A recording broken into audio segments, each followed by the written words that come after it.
é prático, é para você.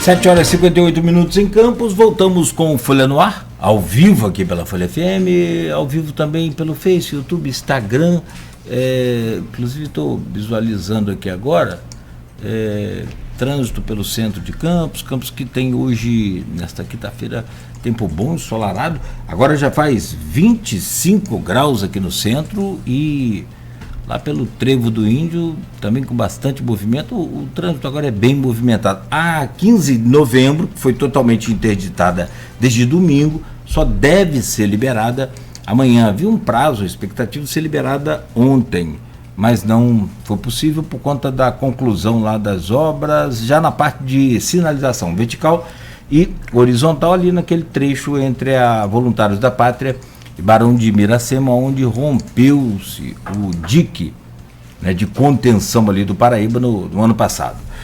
Eu lembro direitinho. Tem gente que lembra, tem gente que acha que tem carro anfíbio, mas não é. Tem essas situações aí, né? E foi, ainda bem que foi só o carro que ficou no prejuízo, que quase que teve gente que caiu também ali no dique. Deus é pai.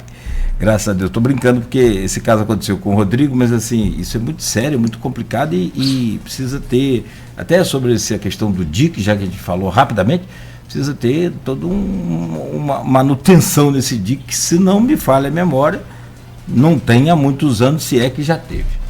Bom, 8 horas em Campos e o programa de hoje é o segundo dessa pauta de debate sobre a eleição na UENF. Por ordem de sorteio, eu repito, ontem conversamos com o Carlos Rezende, hoje, que é candidato a reitor, hoje estamos conversando com a Rosana Rodrigues, que é candidata a reitora pela situação, tendo o Fábio Olivares como vice. Para a gente voltar nesse bloco, são 3 blocos, essa mesma dinâmica, também no sábado, o Jornal Folha da Manhã trará 2 páginas sobre esse debate, sendo uma para cada candidato, e nesse bloco agora, a gente volta com, eu falava mais cedo sobre a importância da UENF, e aí se fala na educação, na pesquisa, em tudo para a nossa região, mas também, sobretudo, agora nós temos outro assunto importante que não é, na minha visão, também menos importante do que diz respeito ao patrimônio histórico de Campos, que eu costumo dizer que não é rico, é milionário, mas sobre o solar dos jesuítas, que hoje abriga o Arquivo Público Municipal. E para falar sobre essa pauta, eu peço ao Edmundo Siqueira para... Você está operando aqui também, me ajudando? Uma semana eu perco o emprego. O Rodrigo, para quem não está visualizando, quem está no rádio, o Rodrigo divide aqui não só a bancada. Você que abriu aqui. Eu estou aqui. Mas ele divide a bancada com a gente, mas também o microfone aqui microfone 1 da Folha FM.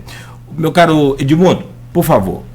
Rosana, acho que, como ontem, vale a gente fazer um breve histórico aqui da questão do solar dos jesuítas, né, onde abriga o Arquivo Público.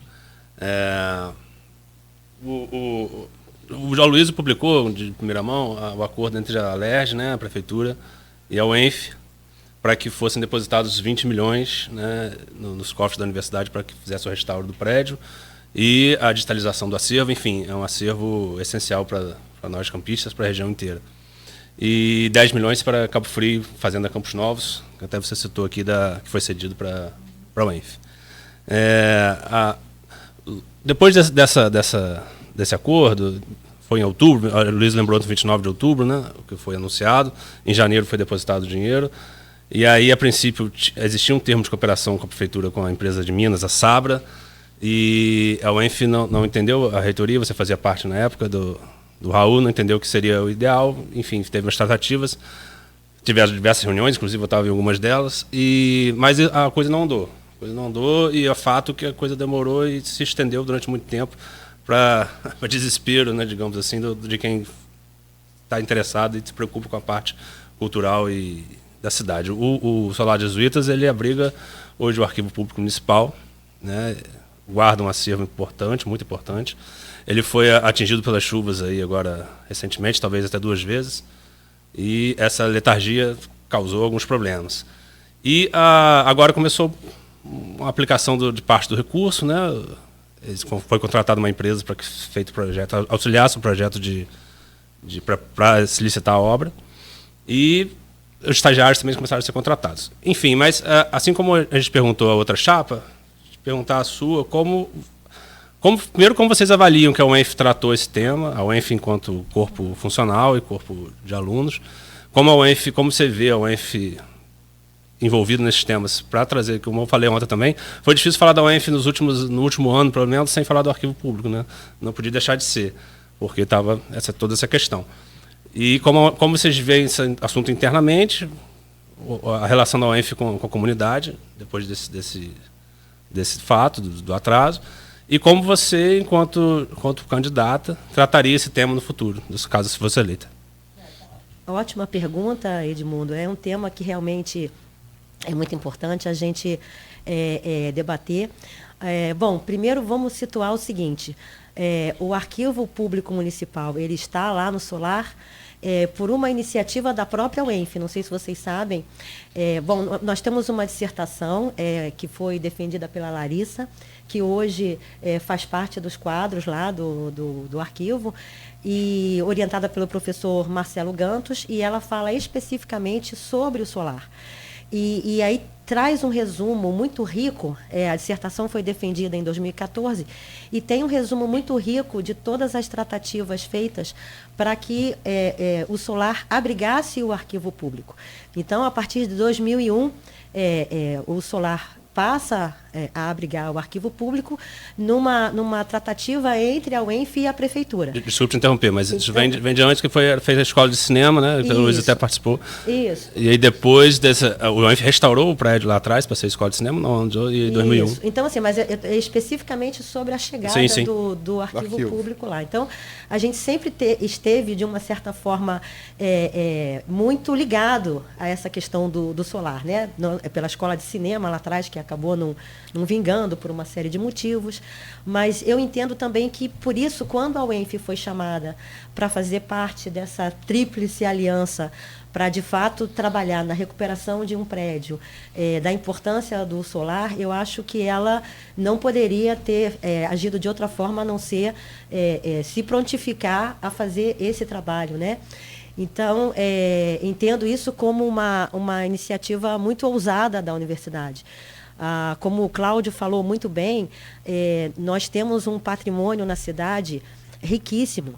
Aliás, diga-se de passagem, né, infelizmente no Brasil, de modo geral, as populações não reconhecem o valor dessa arquitetura histórica, e a gente vê aí diversas cidades brasileiras num processo de apagamento desse patrimônio histórico. Então, é muito importante que a gente não permita que isso aconteça aqui no município, que é um município riquíssimo nesse aspecto. Então, de fato, é um desafio muito grande para quem está numa instituição pública executar esses recursos da forma que, infelizmente, o excesso de burocracia exige. Esse dinheiro, ele veio para a universidade, mas não numa conta que o reitor movimenta. Né? Ele tem que passar por todos os processos licitatórios legais que são necessários para o cumprimento do dever do gestor público. Então, assim, é óbvio que se fosse da vontade particular de um gestor, rapidamente esses problemas seriam todos resolvidos, porque nós entendemos muito bem a importância desse prédio e, principalmente, a importância do que está abrigado lá no Solar. O trabalho que é feito lá pela Rafaela e a equipe dela é um trabalho brilhante de resgate, de restauração desse material. É incrível, eu acho que todo mundo deveria ter a oportunidade de ir lá visitar o trabalho que é feito por essa equipe, que é reduzida, mas é extremamente especializada. Então, é importante que a gente coloque aqui que diferentemente de um dinheiro que está na conta de uma pessoa física e que ela pode movimentar automaticamente esse recurso, nós devemos seguir ritos institucionais, e o que mata o serviço público hoje no país é a burocracia excessiva. Nós temos uma legislação pesada que nos impede de fazer esse uso rápido dos recursos. Né? Então, nós tivemos que entender muito bem como fazer para, de fato, termos um projeto licitado, né? E isso, depois de muitas conversas, foi montado um grupo de trabalho, acho que Edmundo participou disso, né? Foi montado um grupo de trabalho para equacionar essas etapas e, de fato, foi um período longo, mas um período longo que foi necessário para a gente compreender os ritos legais de você contratar um projeto aprovado pelo IPHAN, porque não pode ser qualquer projeto. O prédio é tombado pelo patrimônio, então nós temos que ter a autorização dos técnicos do IPHAN e, na sequência, a gente poder, então, licitar a obra. Então, eu entendo que a gente está numa fase intermediária ainda, mas entendo também que nós vamos ter a restauração completa do prédio, dentro das normas, dentro das regras legais, isso sem criar nenhum constrangimento nem para a prefeitura e nem para a universidade. Né? Então, eu entendo que todas essas tratativas, elas demoraram um pouquinho mais do que Cabo Frio, que saiu na frente e acabou montando essa comissão muito mais rapidamente e equacionando melhor esse processo, que inclusive serviu de inspiração para o processo aqui em Campos. Eu entendo que a comunidade, né, está ansiosa por ver esse prédio restaurado. Eu espero que ele seja o primeiro de vários outros que serão restaurados. É um prédio que tem muita relevância para a Baixada Campista, né, e para toda essa região, para todo esse território. E eu espero que esse modelo que a gente está construindo de recuperação de um prédio público tombado pelo IPHAN seja utilizado em outros prédios que têm a mesma relevância, o mesmo impacto e que precisam ter o mesmo trabalho cuidadoso, tanto do ponto de vista arquitetônico, né, de tratamento, mas também do ponto de vista de rito legal, que cumpram todas as leis, sem tornar isso um problema no futuro para os gestores. Então, eu acho que é muito importante que a gente coloque isso de maneira bem clara para a comunidade. E acho que a comunidade deve, depois de passar por esse período, né, de decisões burocráticas, a comunidade vai ficar extremamente feliz quando a gente puder inaugurar esse prédio e colocá-lo à disposição da comunidade, com muitos planos que a Rafaela tem, né, de museus, de atividades culturais dentro daquele espaço. É uma entrevista, acho que quando a gente entrevista alguém que faz parte de uma gestão, né, e está se candidatando novamente, a gente trata de maneira um pouco diferente, até porque deve tratar os assuntos que foram feitos. Né? E o arquivo público, toda a importância que a gente falou aqui, talvez todos os trâmites que foram iniciados agora, depois de todas as tratativas que a senhora mesmo citou, poderiam ser feitos antes. Né? E a pergunta seria, se você estivesse no lugar do Raul, agiria, enquanto reitor, você era, né, vice-reitora, mas se fosse reitora, agiria diferente nesse caso? Certamente. Então, o que eu digo para você? Que cada pessoa tem um jeito de fazer gestão. E muitas pessoas, quando me colocam como a continuidade, eu digo o seguinte, que nada pode ser mais diferente do que a gente colocar hoje uma mulher à frente da reitoria. Eu aprendi bastante nesse período, né? Antes da vice-reitoria, ocupei a pró-reitoria de pesquisa e pós-graduação, antes disso, coordenação de programa, e em cada etapa dessa eu fui aprendendo obviamente, esse trato, né, não só da coisa pública, mas também as inter-relações pessoais com os poderes. Então, assim, às vezes, em alguns momentos, as pessoas me perguntavam e ainda me perguntam o que você faria diferente, né? Várias coisas. Eu teria, talvez, iniciado as tratativas de um modo um pouco menos personalizado e talvez um pouco mais institucionalizado. Então, cada gestor imprime a sua marca, cada gestor deixa o seu legado, e eu entendo que, nesse caso, o compromisso assumido, não só com a gestão do solar, não só com a Prefeitura de Campos, mas principalmente com a população, com a comunidade que deseja ver aquele prédio restaurado, ela é muito importante e precisa ser assumida pela próxima gestão que vai assumir a universidade. Então, nós não podemos deixar de ter uma solução de continuidade dentro desse processo da restauração do solar. Isso é o que a gente pensa. Edmundo falou, eu tive a oportunidade de participar eu estive na inauguração da reforma do solar dos jesuítas, não se lembra agora se foi em 94 ou 95. Eu participava na BCTV, junto com o Geraldo Sarno, Orlando Senna, acabou indo à frente. Sim, aquela pena. coisa, era um sistema de hotelaria, assim, internato. Isso. E aí quando você ia fazer abrir uma galeria, internato, você precisa ter esgoto. Sim. Aí você esbarrava no cemitério de escravos Sim. negros, um Sim. pouco abaixo do cemitério de índios. Então foi muito complicado. E houve também uma competiçãozinha com a UF, na época de Niterói, que já tinha um curso de cinema, Uhum. e a coisa não acabou indo à frente.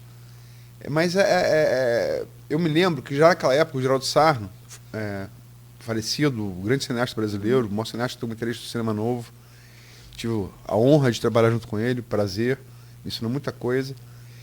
E Geraldo, ele passou a usar a Vila Maria, vai ver a escola de cinema. O Geraldo tinha muito contato lá com o pessoal do Rio de São Paulo. Vamos fazer um curso de produção de cinema, um curso de interpretação, um curso de roteiro. Trazia essas pessoas, né, do Brasil, Uhum. e fazíamos na Vila Maria esses cursos.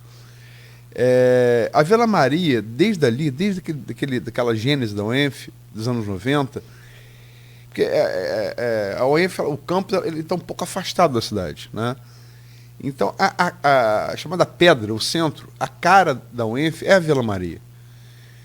E, assim, as programações culturais, para além desses cursos, shows, espetáculos, exposições, feira de artesanato, venda de vinil, isso já faz parte da cultura de Campos, né? É a vanguarda da UENF no centro da cidade. Que importância a Vila Maria tem para você, para a UENF, e que importância ela teria com você como reitora? Excelente pergunta, Luiz, porque inclusive eu posso complementar falando um pouquinho da nossa experiência na obra de recuperação da Casa de Cultura Vila Maria. Sim, em junho agora foi inaugurada. Isso, exatamente. Então aquilo, a casa ela passou, ela completou 100 anos, né? E nós passamos muito tempo sem recursos para fazer nenhum tipo de manutenção mais efetiva num casarão centenário. Então, nós precisamos ter, de fato, recursos, e a manutenção da casa ela tem que ser um compromisso institucional.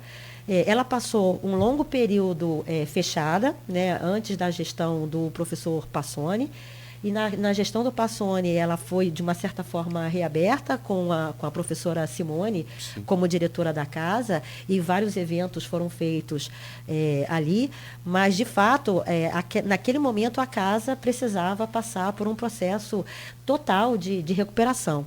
E, finalmente, em 2019, após várias tratativas junto à FAPERJ, nós conseguimos R$1.500.000, que foram completamente investidos na recuperação da casa.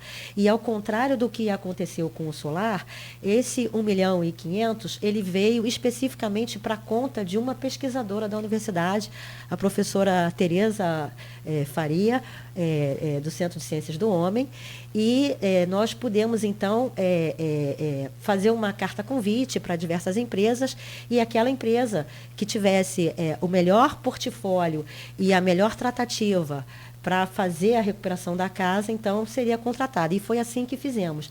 Então isso torna... Foram 8 meses de obra, não é isso? Isso. Então isso dá uma flexibilidade muito grande, né? Obviamente, toda a prestação de contas está sendo fechada para ser encaminhada para a FAPERJ, mas é totalmente diferente você fazer uma recuperação com os recursos na conta de um pesquisador e um recurso na conta da universidade. Então, foi um processo de restauração que durou 8 meses. A casa está belíssima, de fato, ela é o cartão de visitas da UENF hoje. Mesmo antes do processo de término da obra, nós continuamos fazendo uma série de eventos. Nós tivemos momentos de eventos culturais na vila com mais de 1.000 pessoas na área externa da casa, e nós precisamos passar a limitar a entrada de pessoas, porque, de fato, aquele espaço não comporta tanta gente. Tamanho é o carinho da população com a Casa de Cultura Vila Maria e com os eventos lá realizados. Então, nesse momento, nós estamos, inclusive, realizando cursos de produção cultural, porque agora sim, com a casa totalmente recuperada, nós podemos, de fato, ofertar à população, não só de Campos, mas do território norte, noroeste e de outros locais, atrair essas pessoas para cursos de treinamento, capacitação na área de produção audiovisual, né? Então, rádio, cinema, porque isso é um filão incrível para todo esse território. Então, nós precisamos produzir cursos para capacitar pessoas na parte de iluminação, som, e tudo isso é muito importante, isso tudo está no nosso radar. Deixar aqui um abraço para a professora Maria Priscila Peçanha e a professora Elis, da UF, que fazem um trabalho espetacular na Vila Maria. Esses projetos de capacitação voltados para a área cultural, isso precisa ser muito valorizado. A cultura, ela é essencial nas nossas vidas e também é um ramo na economia que pode fazer gerar muito a economia local. Então, nós entendemos perfeitamente isso e, claro, temos um compromisso muito forte de mantermos a diretoria cultural, de termos a Casa de Cultura Vila Maria, assim como o Cine Darcy, o Cine Darcizinho e outros equipamentos culturais da universidade abertos para a comunidade, tanto do ponto de vista de pesquisa, que é o que temos de acervo na Casa de Cultura hoje, mas também do ponto de vista de treinamento e capacitação e de um uso do espaço que seja acessível para a população de toda essa nossa região, né? Essa questão da interação pesquisa, a relação extramuro que tem que ter. A Vila Maria cumpre esse papel, mas a UENF como um todo tem que cumprir esse papel. Como é que é essa questão da interação das pesquisas com a interação com os municípios? Eu aproveito para repetir uma pergunta que o Henrique da Hora fez ontem, fez hoje mais uma vez, sobre a questão da Tec Incubadora e qual seria o papel da Tec Incubadora no seu plano de gestão. Deixando um abraço aqui para o Henrique da Hora. Ele está fazendo essa pergunta porque ele sabe que, para nós, a inovação é um ponto que precisa ser muito trabalhado dentro da nova gestão. Nós precisamos ter uma ação bem efetiva de reestruturação da nossa agência de inovação. A Tec Incubadora, ela faz um trabalho fantástico junto com a UENF, ela é nossa parceira. Nós temos hoje na universidade 23 startups, que são empresas de base tecnológica que nascem a partir das pesquisas conduzidas pelos nossos estudantes de pós-graduação, e parte delas já se graduou dentro da Tec Incubadora, já estão aí alçando voos. A ideia é a gente trabalhar junto à Tec Incubadora e também o Parque Tecnológico. Nesse momento, nós temos uma obra em andamento também, através de uma ação junto à FAPERJ. Na Escola Antônio Sarlo, nós temos lá uma área que era a antiga biofábrica dos tempos da FENORTE. Nós estamos trabalhando para recuperar esse prédio. Ele foi bastante depredado aí nos últimos tempos, porque teve a sua construção abandonada por uma série de fatores que não nos compete aqui, né? Nós herdamos da FENORTE isso. e lá estamos recuperando esse prédio para instalarmos lá o Parque Tecnológico Agropecuário da universidade. É o Partec Agro, onde estarão essas empresas de base tecnológica relacionadas com os bioinsumos, que o Fábio Olivares trabalha, e com outras empresas relacionadas com a área biotecnológica voltados para a agricultura. E a gente espera que isso seja um embrião de um hub de inovação que possa, de fato, suprir aí essa capacidade de transformar a nossa pesquisa em produtos tecnológicos e, de fato, em inovação, que é o produto que chega para a sociedade. Do ponto de vista da interação das nossas pesquisas, bom, nós sabemos, né, que a UENF ela é um celeiro de resultados. Eu costumo falar, principalmente para o pessoal do Centro de Ciências do Homem, que se eu fosse um gestor público em qualquer dos municípios da área de ação da universidade, eu iria à universidade toda semana buscar informações sobre o que está sendo proposto em termos de novas políticas públicas, para que a gente possa utilizar esse conhecimento que a universidade tem e gera com recursos públicos e que eles possam ser imediatamente aproveitados, utilizados, incorporados pelos gestores, secretários de Estado, prefeitos, enfim, não só na área de políticas públicas, mas também na área de agricultura, na área de biologia, com a questão das ciências ambientais e dos impactos ambientais que vários projetos hoje trazem aqui para essa região tão importante. E nós temos feito isso de uma maneira bastante efetiva, mas eu acho que ainda falta um pouco de visibilidade para essas medidas de interação da UENF com a sociedade. Nós somos sempre cobrados sobre sobre o que nós fazemos, né? Mas o que a UENF faz? Sempre as pessoas perguntam sobre isso. Mas eu entendo que isso é um processo constante. A universidade ela é um ser vivo, ela é dinâmico. Então, sempre as pessoas vão perguntar o que a UENF faz. Por mais que a informação chegue, sempre mais informação vai ser necessária. As pessoas estão ávidas por essa informação. Então, a gente tem hoje um projeto Conhecendo a UENF, que leva os alunos das escolas para visitar a universidade. Então, são cerca de 5.000 alunos por ano. Nós temos projetos de extensão em diversos municípios, então nós abrigamos aí uma série de propostas que são imediatamente incorporadas nesses diversos municípios.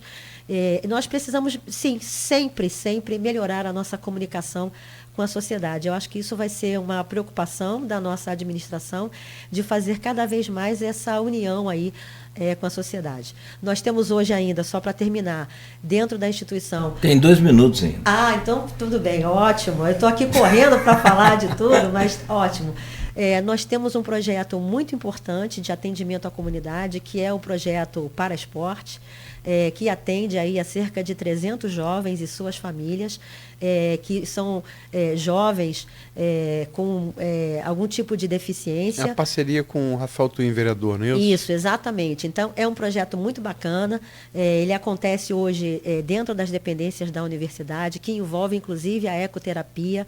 E é muito emocionante. Às vezes, a gente está num dia que aconteceu alguma coisa, por exemplo, você recebeu uma crítica de um paper que você mandou lá para um periódico, você sai e vê uma criança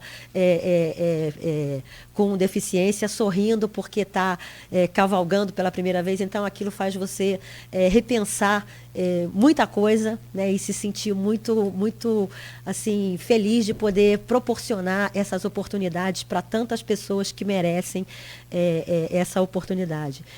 Nós também temos um projeto muito bacana, que é conduzido pela professora Rosali, que é o projeto Vida Ativa, que é o embrião da universidade da terceira idade, que eu tenho certeza, uma ação que será a menina dos olhos, não só da UENF, mas de todo esse território, porque nós sabemos a nossa população está envelhecendo e nós precisamos ter um olhar muito especial para o envelhecimento. Então, a UENF também cuida dessa parte, faz pesquisas importantes nessa parte, é uma referência. Esses dados já foram, inclusive, levados para apresentações na Alemanha. Então, nós temos sim um portfólio de pesquisas que são que podem ser prontamente aproveitadas pela sociedade em diferentes níveis aí de atuação. Muito bem. Não, você parece que está vendo o cronômetro aqui. Acabou. Estou começando a ficar boa nesse negócio, hein, gente? Vou querer voltar toda semana aqui, tá? Terminou em Simbinha aqui, não? Bom, Rosana Rodrigues, então a gente fecha esse bloco. Só posso registrar aqui o Marco Antônio Moreira, Gentileza. nosso colega jornalista. A professora flamenguista doente, entendedora e ótima comentarista. Obrigada, Marco. Valeu. Muito bem. Eu também queria falar um pouquinho, só rapidinho, da Vila. Eu fiz uma enquete no Instagram, pessoal lá, e muita gente acha que o meu patrimônio preferido é o solar do colégio, mas eu sou muito ligado ao solar dos Arizes. Tem até um livro, inclusive, publicado sobre ele e tal, e a Vila Maria desbancou aí esses patrimônios todos e foi escolhido lá por bastante gente. E é interessante como o patrimônio em área urbana, né? Mas também você tem que levar em consideração. Desculpa te interromper. O solar dos Arizes talvez não tenha entrado no top aí também. Não, pela situação que ele está. É verdade. Não tem como né, visitar. Em ambiente e urbano, nem o solar do colégio também é tão visitado. Porque eles estão mais distantes do A Vila Maria, eu acho que tem muito. É um conjunto, né? É a Praça do Liceu, o solar do Liceu e o Copa do Paternona. Até você nem indo, boa lembrança, até você nem indo à Vila Maria, você vai à Praça do Liceu num evento qualquer que seja, você já vai visualizar, né? E eu morei ali perto, meus pais moram ali perto até hoje, e a gente tem essa memória afetiva, né? E a Rafaela e a Larissa, que você citou aqui, tem um programa, né, de um podcast, e levou o arquiteto lá agora recente, o Ives Bittencourt. E ele falou justamente disso, como que ele viveu ali, teve ali também essa vivência, como que a vila tem esse apelo afetivo ali. Eu pulava o muro da Vila Maria para roubar manga. Então, gente, criança de 7 anos. E acho que também é essa marca das atividades culturais ou das atividades de capacitação e treinamento, porque no início da UENF na Vila, vocês se lembram, ali era um polo, né, que os estudantes iam também para fazer cursos na área de informática e tal, e eu tive depois... Fonoteca, videoteca. Isso, eu falei que ontem que eu ia lá ouvir filme, ouvir música de fone. Então, assim, eu tive alunos na UENF, né, que vieram do liceu e falavam para mim, poxa, professora, entre uma aula e outra, eu ia até lá ouvir música e tal, né? Então, assim, é uma época que, enfim, marcou a geração de muita gente como um espaço cultural de fato. Então, isso marca muito as pessoas, né? Então, eu acho que a Vila também tem esse aspecto de trazer essa coisa afetiva. O Aloysio gosta muito de cinema, aquelas cabinezinhas de televisão lá. A primeira vez que eu vi Quentin Tarantino, de filme dele, foi lá. Foi Agora, Quentin Tarantino. As igrejas não entraram nessa pesquisa? Oi? As igrejas não. Foram os patrimônios que tem tombamento. Pode fazer uma também de patrimônios religiosos, não? Eu peguei, pode ser. A Vila não é tombada, correto? A Vila não. Acho que nem municipal, né? Não é tombada. Mas isso a Vila... foi uma das coisas também que ajudou na nossa obra, né? Apesar de nós entendermos... porque a Vila entrou naquele quadrilátero que é tomada, né? Entendeu? Porque assim, a gente não teve que recorrer a uma autorização formal do IFAM, do Instituto de Patrimônio, que isso demora também um pouco. Ok. Né? Bom, gente, esse papo de cultura e de cinema e esse comunicado, isso fica até amanhã, a gente monta depois um outro... Pode até ser num barzinho ali próximo à Vila Maria. Pode ser lá no Santa Paciência. O Homem de Arã é para mim, um dos maiores filmes já feitos, filme documentário. Robert Flaherty, ali na Vila. Homem de Arã, Geraldo Sarna apresentou. Mudou minha vida. Então é impossível você desassociar um espaço dessa sensação, né? Então talvez seja isso que esteja faltando nesses outros prédios, né? A gente ter a recuperação e a implantação de atividades culturais dentro desses espaços também, né?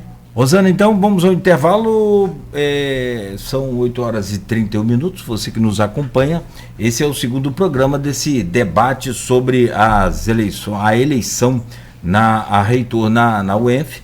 Ontem, por ordem de sorteio, conversamos aqui com o professor Carlos Rezende e hoje estamos conversando com a Rosana Rodrigues, os dois concorrem a essa eleição. Vamos ao intervalo, a gente volta a seguir no oferecimento de Coagro, Proteus, Unimed Campos, Laboratório Plínio Bacelar e Vacina Plínio Bacelar. Veja como é fácil